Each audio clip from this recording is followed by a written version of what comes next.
Hello students, welcome to Ajitaha IAS Academy, and in this video we will discuss about the divine river Saraswati and its rejuvenation and recreation by the Haryana government.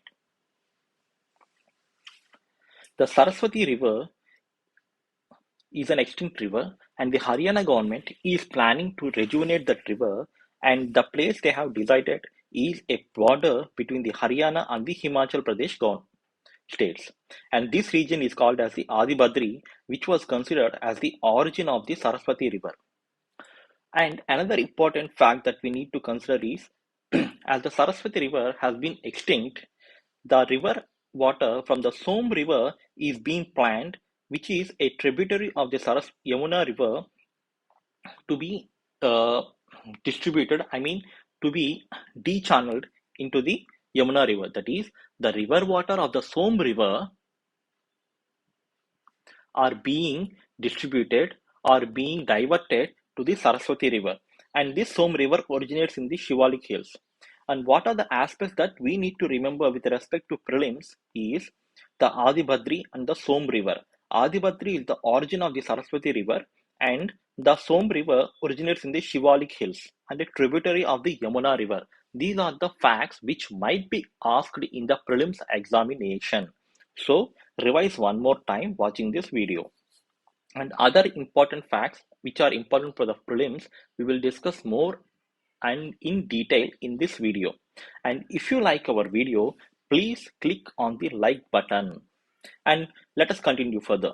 And the Saraswati river is originated in the Himalayas and glacial in origin, and also a perennial river. As I have already mentioned, it was considered Adibadri, which was an origin of the Saraswati river.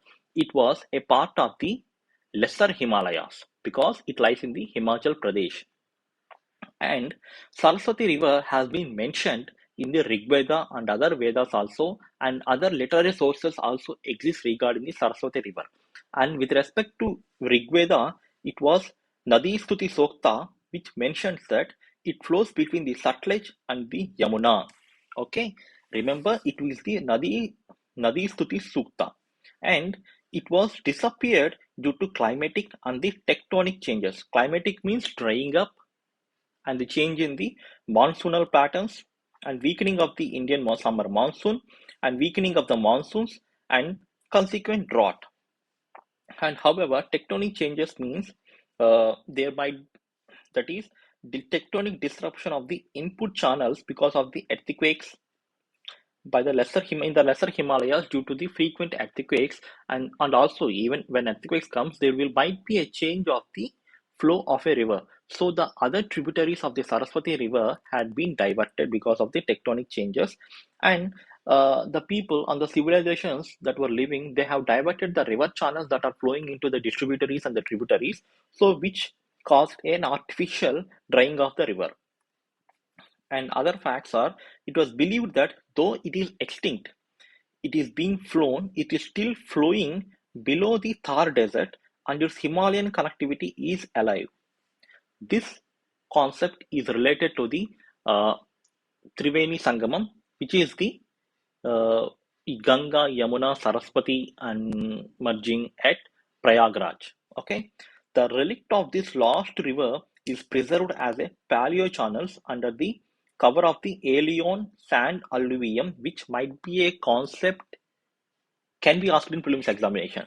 The paleo channel is nothing but, this might be a concept question which might be asked in prelims examination, is a deposit of the sediment filling the course of an ancient river. It's nothing but a deposit of sediment means the sands and all coming and filling a region.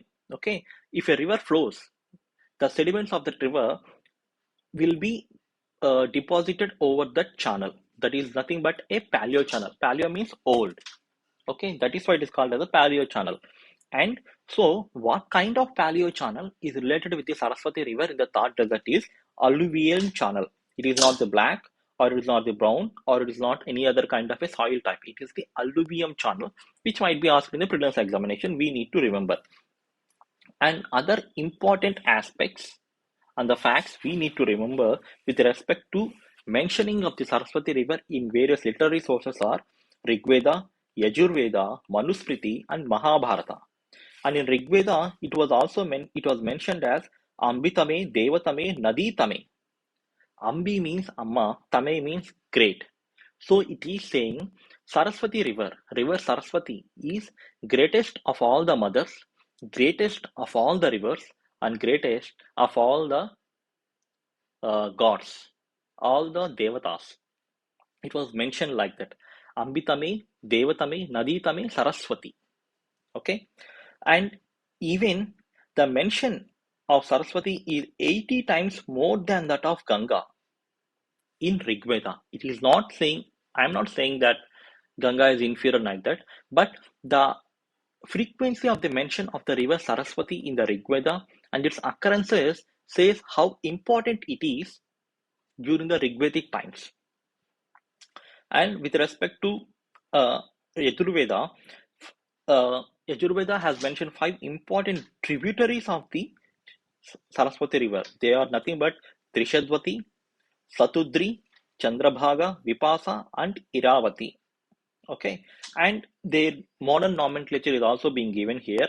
These 2 other important rivers which need to be ignored here is Indus and Bias. That's it.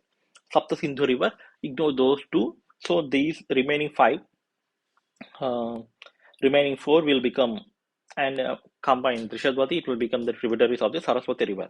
And in Manusmriti, it is mentioned that the region between the Saraswati and Trishadvati is called as the Brahmavarta, which might be asked as a question in the prelims examination, because so many terminologies are being asked as a part of the ancient and the medieval India topics in the prelims examination. Remember these aspects. And in Mahabharata, Lord Balarama, after visiting a number of holy places with, during the Kurukshetra war, he reached a place called Vinasana, and the place where Saraswati has been disappeared. It means river Saraswati has disappeared and has been dried even during the Dwapara Yuga. It means, okay. And with respect to Purana, in the Markandeya Purana, it is mentioned that it is related with the Rishi Markandeya. It says that close to the place where Rishi Markandeya meditated and offered the sacrifices, he saw the rejuvenation and the rising of the river Saraswati from the Plaksha tree, which is nothing but a peepal tree, because the sage prayed and worshipped the Saraswati river, and Saraswati river has risen from there. And there are some other literary resources also available regarding, but these are the most important resources. And the present river, which was extinct, is related with the river which was risen and related to Rishi Markandeya. Okay, and other facts are Bhatingat, which is Bhadrakali temple in the Kurukshetra, which is nothing but one of the 50 Mahashakti Pitas, is related with the Saraswati river, means Saraswati river flows along this site, or this temple is present along the course of the river. Other important Indus Valley sites, there are so many sites, but the important sites which are frequently can be asked in the prelims examination are Raki Garhi, Banavali, and Bhirana, which are present in the Haryana and Rajasthan. We will discuss more about those topics and their significance in other coming videos. And thank you so much for watching, and please like and comment if you have any doubts or appreciate if the content is good. And please don't forget to share to your videos and subscribe to our channel for more videos.